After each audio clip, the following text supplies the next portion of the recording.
So guys, welcome back to another video. This is a reaction to Weird History. I was suggested to watch this channel by my Patreon, ouch.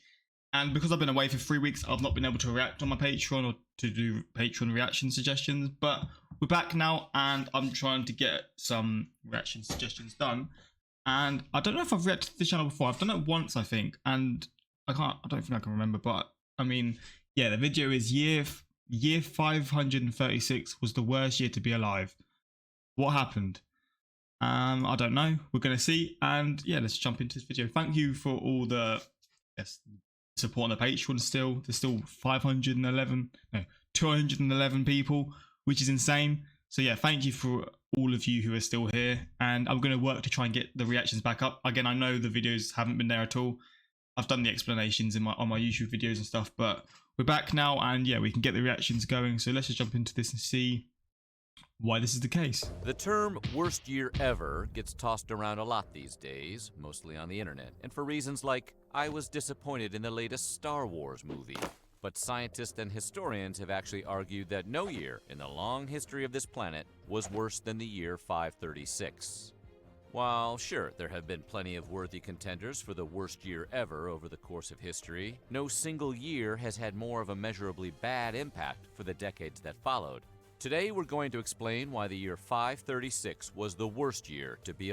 I'm thinking the plague, but the plague wasn't in this year. When was the plague? I can't even remember.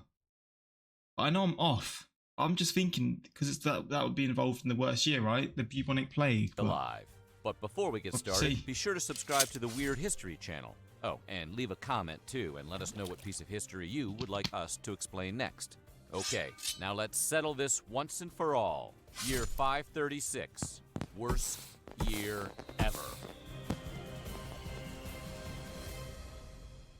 While serving as a military a fog descended and lasted for months. Advisor to Belisarius, one of the Byzantine Empire's most distinguished generals, Byzantine historian Procopius noticed some trouble was brewing in the air while traveling with his boss in Sicily in the year 536.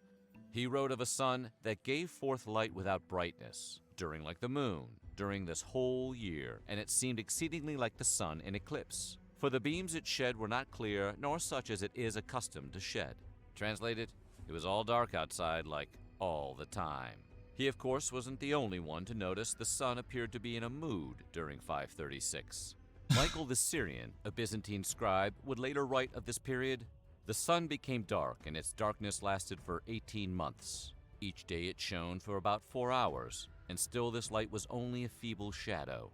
Everyone declared that this sun would never recover its full light. That would be horrible to experience. And the wine tasted like sour grapes." This wishy-washy sun situation cast a non-metaphorical dark cloud over the globe that darkened the sky for at least a full year in 536. Researchers later discovered evidence of a massive volcanic eruption, whose ash was likely a major contributor to the Seattle-like weather. Makes sense. All the rain spreading. Makes a lot of sense, but obviously back then they'd have no idea what was going on. Ash and destruction on a global scale. Not to mention it made the grapes sour and the wine bad. So that's an easy strike for the year 536. Basic biology. Yeah, I mean, the plants aren't going to grow, people aren't going to eat food. That's just how it's going to happen, isn't it? That plants need the sun to aid in their growth and survival. So not having direct sunlight for the duration of at least a year did a real number on the crop output around the world and sparked a widespread famine around the globe. And it's not just that the plants wanted to catch their rays, it was just too darn chilly for crops to grow. With the sun cloaked in an endless cloud, the temperature of the Earth dropped between 1.6 and 2.5 degrees Celsius, or 34.88 to 36.5 degrees Fahrenheit for all the Americans thinking that doesn't sound so bad. But it also cooled temperatures for decades to come. Crop scarcities were reported far and wide around this time period, including Ireland, who suffered through their own horrible-sounding food depletion they called bread failure. A plague swept through the Byzantine Empire, so there was another plague then. A dusty veil covering the sun wasn't the only bad thing in the air for these poor people just trying to live their lives in 536. There was also a plague or two waiting in the wings to strike on these vitamin D-deprived immune systems. Nobody was immune to this infestation. It swept through the lower classes all the way to the imperial palace. Symptoms, as it was lovingly described, began with a sore that formed on the palm of the hand and progressed until the afflicted one could not take a step. The leg swelled, then the buboes burst and pus came out. Oh, Obviously, mate. if this same plague were to infect the world today, there would probably be a TV show called Dr. Bubos, Pus Buster, and with it, a new contender for the worst year to be alive.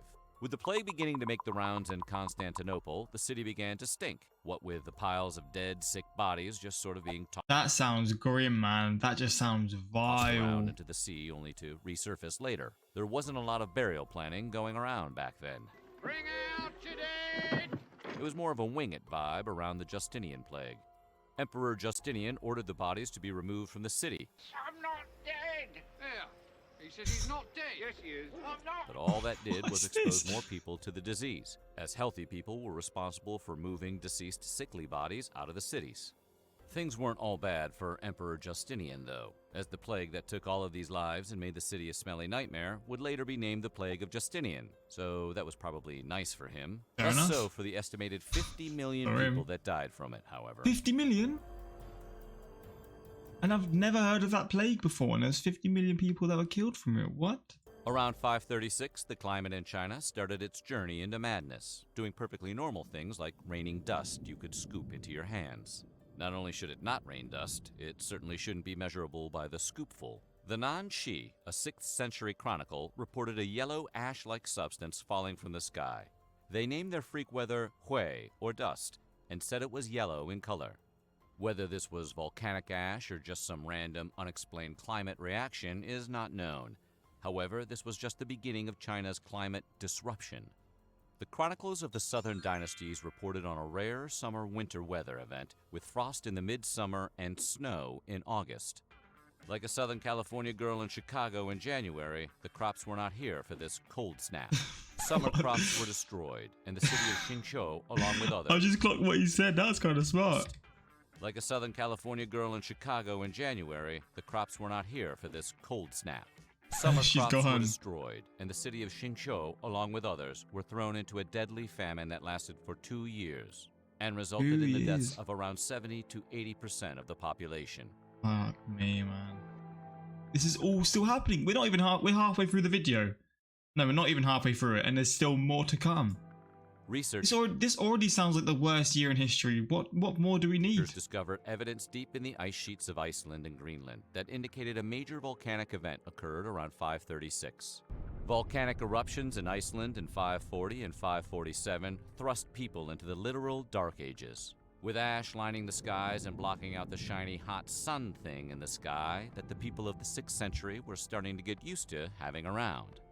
Based on a tropical volcanic ash later discovered, some scholars have suggested a volcano in El Salvador went blasting off around the year 535 or 536.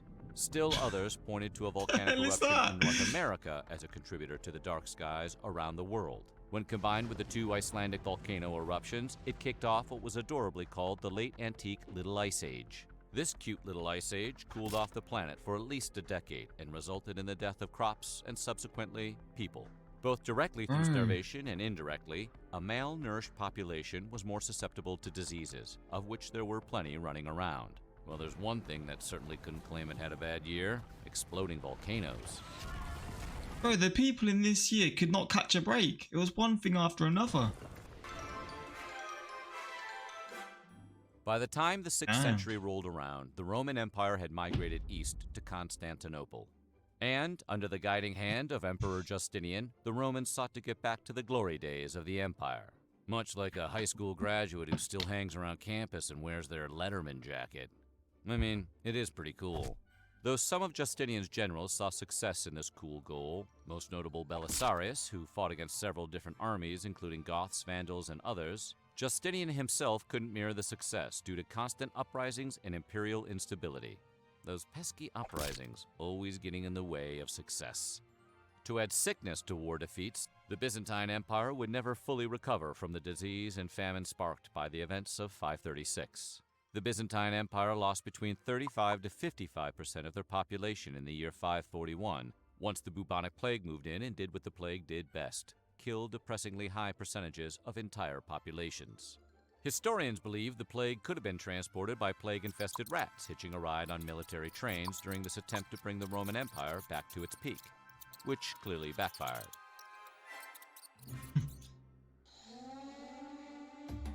Now in Peru. The Okay. horribleness of 536 didn't discriminate.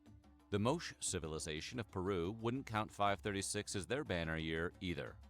The Moche civilization, a once dominant force in the region, were known to be avid fishermen and developers of an advanced irrigation system that allowed a variety of crops to grow. Their agricultural talents were the backbone of their economy, but the weather conditions in the 6th century caused their pocketbooks to take a deep hit. It was around this time that an unusually strong El Niño weather system caused waters to warm, which decimated the fish supply. The freak weather Oh my system also days. caused heavy flooding, which ruined their irrigation systems and devastated their ability to grow enough food to feed their people.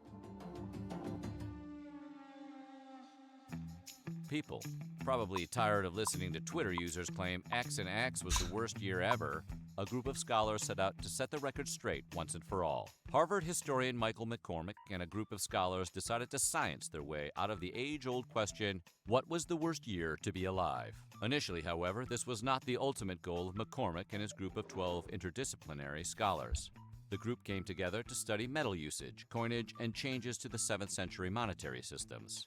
Somewhere in this thrilling subject matter, one probably began to ponder if they were living in the worst year to be alive. Their findings included an analysis of volcanic fragments from an Icelandic volcano in ice core samples from Swiss glaciers that, yes, dated back to 536, confirming the volcanic event that thrusted a good portion of the northern hemisphere into unprecedented darkness, setting off a global catastrophe. Yeah, but in 1998, both Armageddon and Deep Impact were released, and people had to choose between which two asteroid-based action movies they liked best. That's a tough year. Bro, that must have got people scared. 1998 must have been one of those years where people were thinking they were going to get screwed over by an asteroid. 2 big films coming out at the same time. That sounds great. The planet left behind plenty of evidence of climate trauma that resulted in a chain of climate events that spiraled over into real human suffering. Remember, we only get one Earth, everyone. Please recycle. Dendrochronologists, people who study tree rings to determine a tree's age, since that's a science and not a wild guess, noticed some disturbing patterns emerging when examining Icelandic trees. The rings indicated a period when the tree's growth had slowed, suggesting a significant cool-down had occurred around the middle of the 6th century. This, combined with the newly unearthed ice core evidence discovered in 2018, helped date the time of the catastrophic event that ruined Earth for a little bit, to the year 536. In researching for the worst year to be alive, things weren't always so bleak. In fact, the research started by our friends at Harvard ended on a positive note.